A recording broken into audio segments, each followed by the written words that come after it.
Well, we're going to look at the book of Song of Solomon.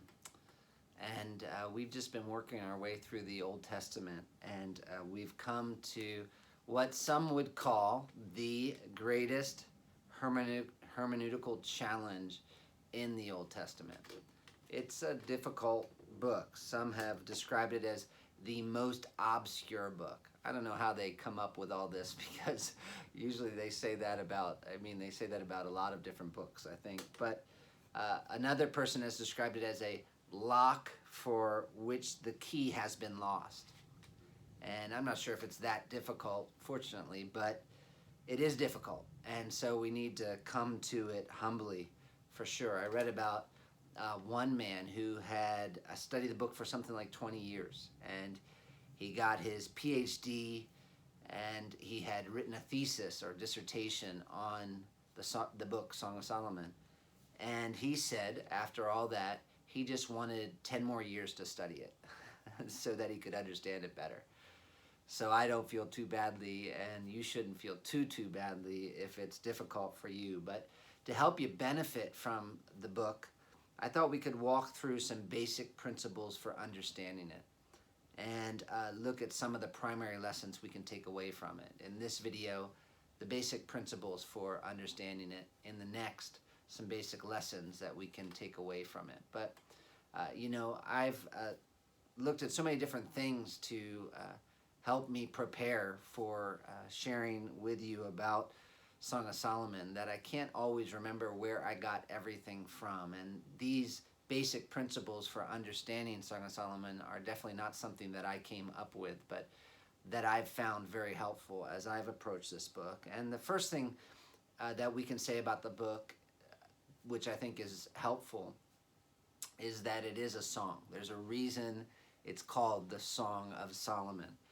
The title is obviously a superlative. We were just in Ecclesiastes, and we saw that Solomon there says, vanity of vanities. And that's a way of saying this is the most vain, empty thing that I can imagine.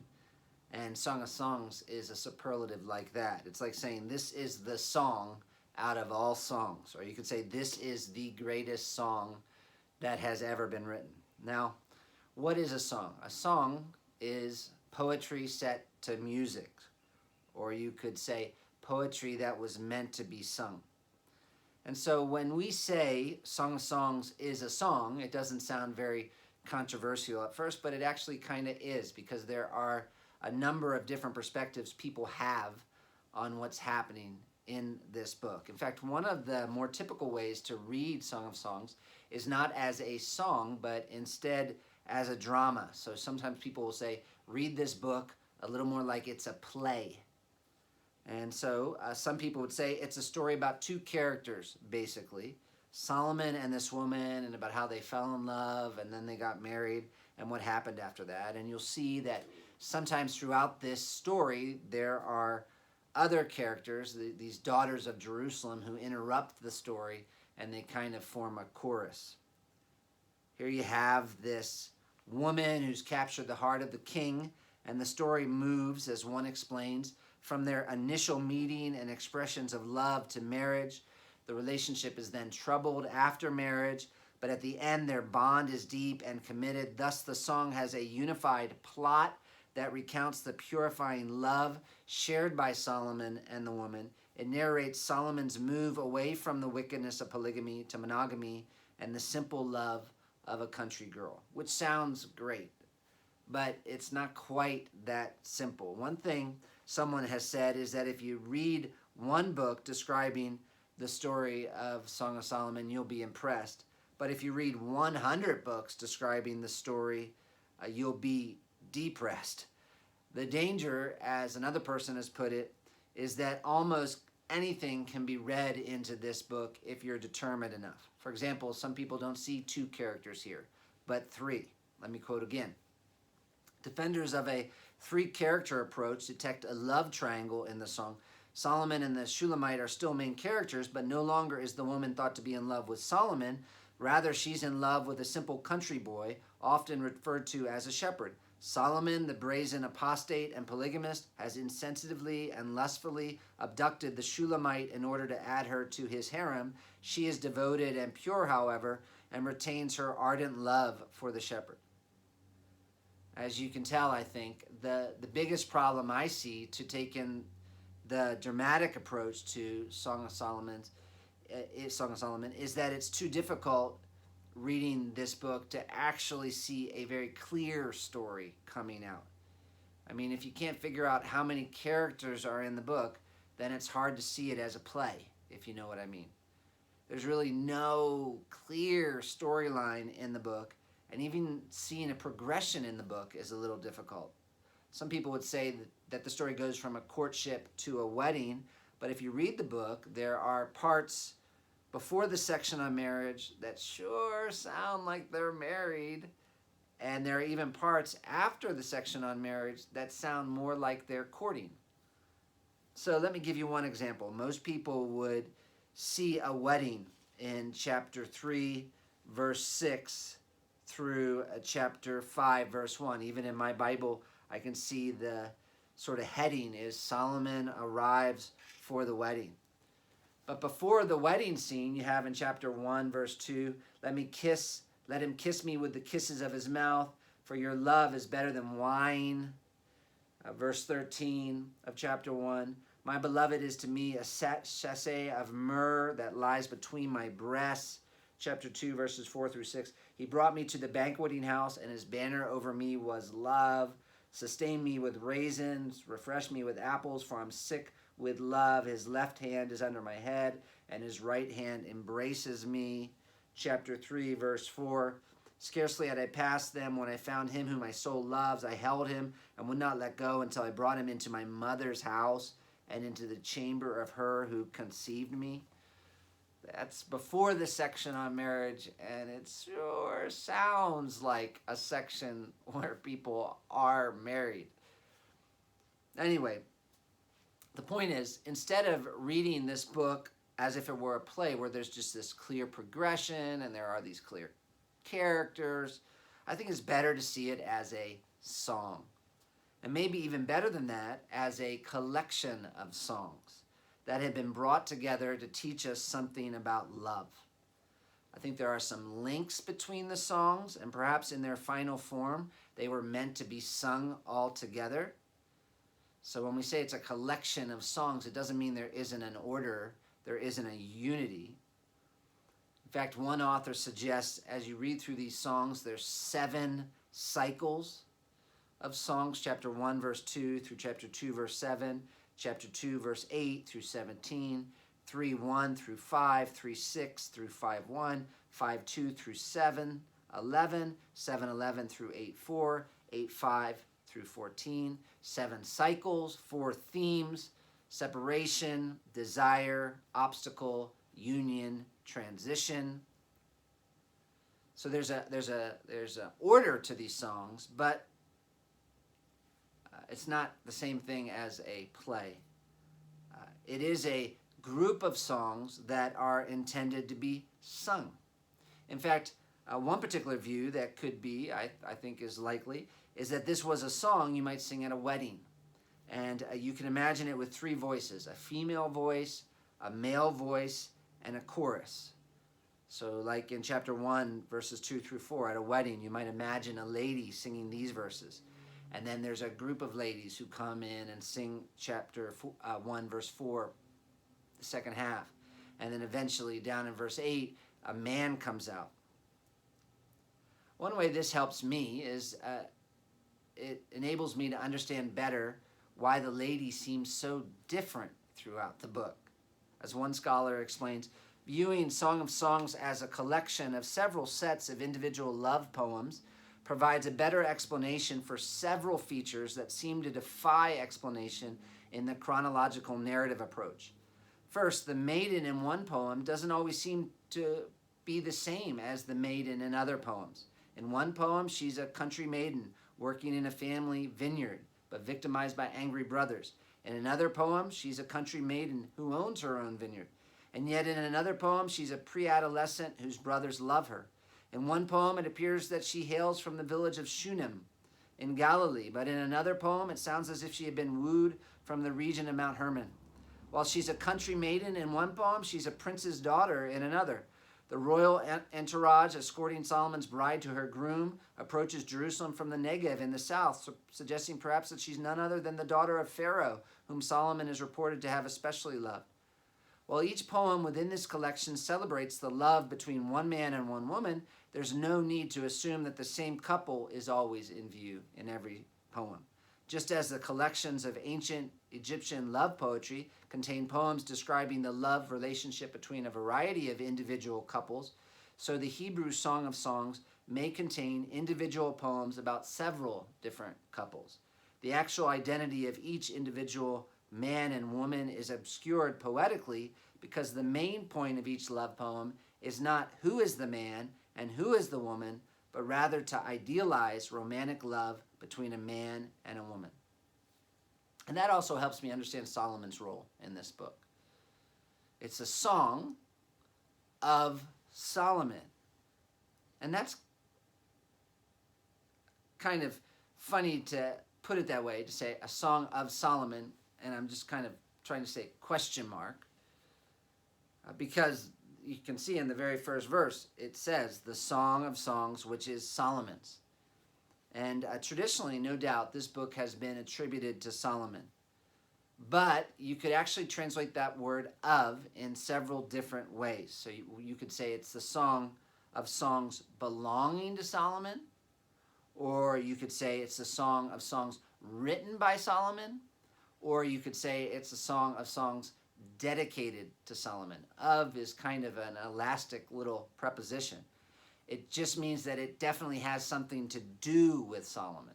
Whether or not he wrote it is actually difficult to say. But however it's related to Solomon, it is, if it's primarily a story about Solomon, that is somewhat strange. In that here you have the Israelite, as one man puts it, known for many wives, telling a book or writing a book about him and his true love.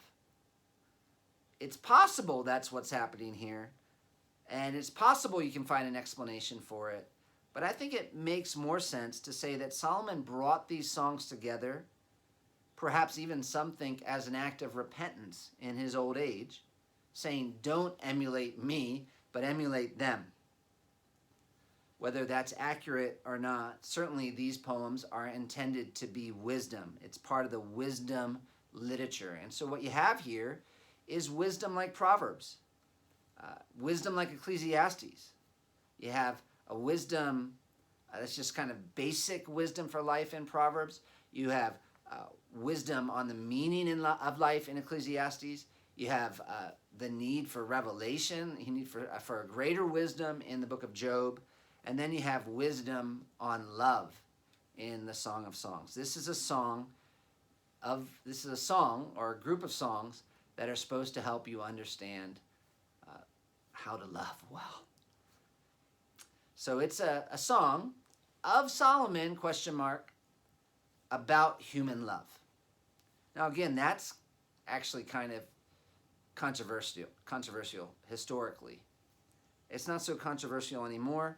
But I think it's important to know that for most of church history, this book has not been seen as a book about human love, primarily.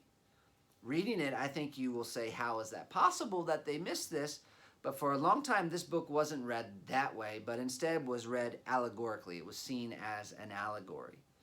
And what I mean by that is that it was seen as basically having a hidden meaning, and it was that hidden meaning that was the important or ultimate meaning.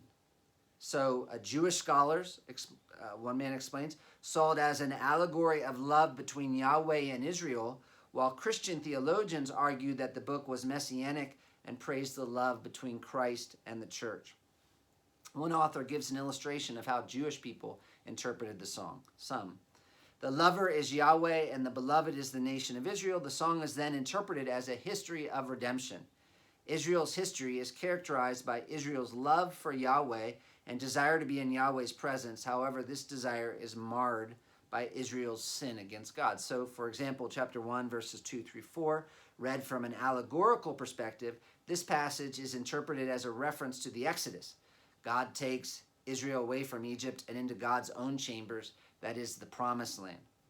Early Christian interpreters did something similar with this book, only not with Israel and God, but the church and God. And this approach dominated for about 1,600 years. So it has a long history. To get a general idea of how people thought about this book, listen to what one man said about the Song of Songs. He writes, "Other books of Solomon lie more obvious and open to common understanding, but as none entered into the Holy of Holies but the high priest, so none can enter into the mystery of this Song of Songs, but such as have more near communion with Christ. Songs, and especially marriage songs, serve to express men's own joys and others' praises. So this book contains the mutual joys and mutual praises between Christ and his church." And I'll give you some examples of this approach. Chapter 1, verse 13. 1:13 says, "My beloved is to me a sachet of myrrh that lies between my breasts." We read that one earlier. Cyril of Alexandria, he interprets the breasts as symbols for the Old and New Testament, while the sachet of myrrh is Christ, who rests between both testaments. Chapter 1, verses 5 and 6. "I am very dark, but lovely, O daughters of Jerusalem, like the tents of Kedar, like the curtains of Solomon. Do not gaze at me because I'm dark, because the sun has looked upon me." Origen said that describing the woman as dark means the church is ugly with sin, and then the lovely part describes the church after conversion. Chapter 2, verse 12 says, "The flowers appear on the earth, the time of singing has come, and the voice of the turtle dove is heard in our land." And there are people throughout church history who have said that the turtle dove is the preaching of the apostles, the voice of the turtle dove. So I think you get the idea. We could actually go on and on. The problem with the allegorical approach is, first, the book seems obviously about the sexual relationship as you read it. I like how one person puts it, nothing in the book suggests this interpretation. There's no like wink, wink, we're really talking about this. There's no hint, this is how we're supposed to interpret it. It's in the wisdom genre. That's not how this, interpreting things allegorically like that, that's not how the wisdom genre operates. We found other love songs throughout the regions surrounding Israel from right around the same time this book was written. And though there are some very important differences between the books, this was the kind of thing that people wrote. So Song of Songs, and when they wrote it, they weren't writing it allegorically. God's relationship with his people is described as a marriage in the Bible, so that you can see why people get that. But we don't find it described in sexual kinds of terms anywhere else. One of the reasons this approach became popular in the early church was because the church was a little bit embarrassed to talk about sex. And they were embarrassed to find talk about sexual relationships like this in the Bible. In particular, in the early centuries, there was this idea about the physical body that was common in philosophy of the time as being something that was bad. Quote again here, "It is well known that early and medieval Christian thinkers imbibed the philosophical system of Plato and Aristotle. The result was a view of the body and its activities as temporary, sinful, and evil. Harsh treatment of the body, for example, fasting and whipping, was promoted. Sexual abstinence was viewed as a virtue, a viewpoint culminating in the monastic movement. In this intellectual environment, reading the song as erotic poetry would have been an embarrassment in the face of its obvious delight in physical pleasures. As can happen in any age, cultural presuppositions biased interpreters against the original meaning of the text, and a spiritual rather than a sexual interpretation of the song was the result." While it's possible we can take other scriptures which describe God's relationship with his people as being like marriage, and then look at Song of Songs and say, okay, what can we learn about God's love for his people here? I mean, because the human relationship is intended to be an illustration between a husband and a wife. That human relationship is intended to be an illustration of God's love for the church. But I don't think that's the primary intention of Song of Songs. It's about human love. That's how it reads naturally. It really is a song or a group of songs about kisses, about physical beauty, about marriage and sexual intimacy, love between a man and a woman fervently sought and consummated in the marriage relationship. That's what this book is about. So it's a song. It's a song of songs, question mark, about human love that's found in the Bible. And that is pretty significant, that it's found in the Bible. Because throughout the years, people have had all kinds of crazy ideas about God's attitude towards sex. And primarily, the idea is that God thinks sex is something dirty. He's like kind of grossed out about it. It's bad. It's naughty. And that's just obviously not true. God has designed the sexual relationship, and he designed it to be enjoyed a certain way. And Song of Songs makes that very, very clear. As one man writes, how are we to read the Song of Songs? First of all, we are to read it as a joyful celebration of the goodness of sexual love. As you read the book, you get swept up into the delight these two people have in one another. The images tumble out as the lovers try to find the words to describe the beauty of the other. The Song of Songs crushes any idea that the body is evil or an obstacle to the spiritual. The Song of Songs rebukes Christians or churches who avoid the subject of sex. Sex is so good that a whole book of the Bible is devoted to it. It's a book that barely mentions sex as an instrument of procreation, but rather talks up sex as a pleasure and as an expression of love. Our generation imagines that it discovered sex, that it has liberated itself from an outdated Victorian prudishness driven by an outdated Christian ethic. The Song of Songs says that physical is good, sex is good, love is good. Let's celebrate it. Let's celebrate it the way God designed it to be celebrated. And that's important as well. God is the one who came up with this whole plan. He came up with this plan for us to enjoy. And because of that, we need to go back to God and learn how to do this in a way that honors him and is good for us. And that's the final principle that we should take into this book as we study it. It is written to give us wisdom. Written to give us wisdom. We need help in this area. That's obvious as we look at this world right now. People are like insane when it comes to sex. C.J. Mahaney writes, if marriage is immensely important to God, and it is, and if sex is a marvelous gift from God to married couples, which it is, it's entirely appropriate for God to tell us in Scripture how to understand it and enjoy it. Would God leave us, his most beloved creatures, on our own when it comes to something as powerful and universal as sexuality? Would he give us such a gift without also giving us guidance? Where is a Christian couple supposed to look to for a model of God-glorifying sexuality? If not Scripture, where? To Hollywood, pop culture, pornography? No. God has given us wisdom in this area, the wisdom that we need. We must not and cannot take our sexual cues from the sinful impulses of ourselves or others, and we don't have to. God has not left us in the dark. Scripture illuminates the path of marital intimacy. And one of the primary places it does that is in the book of Song of Songs. And so those are some key principles to understanding the book of Song of Songs. Like I said, I didn't come up with those principles, but they sure are helpful as you approach this book. And in our next video, we are going to just look at some key lessons that we can learn from Song of Songs about how to love our spouse in a way and enjoy the love between how we as husbands or you as a wife are to enjoy this relationship in a way that honors God and is good for you. So you definitely want to come back because a Song of Songs has some really, really vital things to teach us that our marriages definitely need.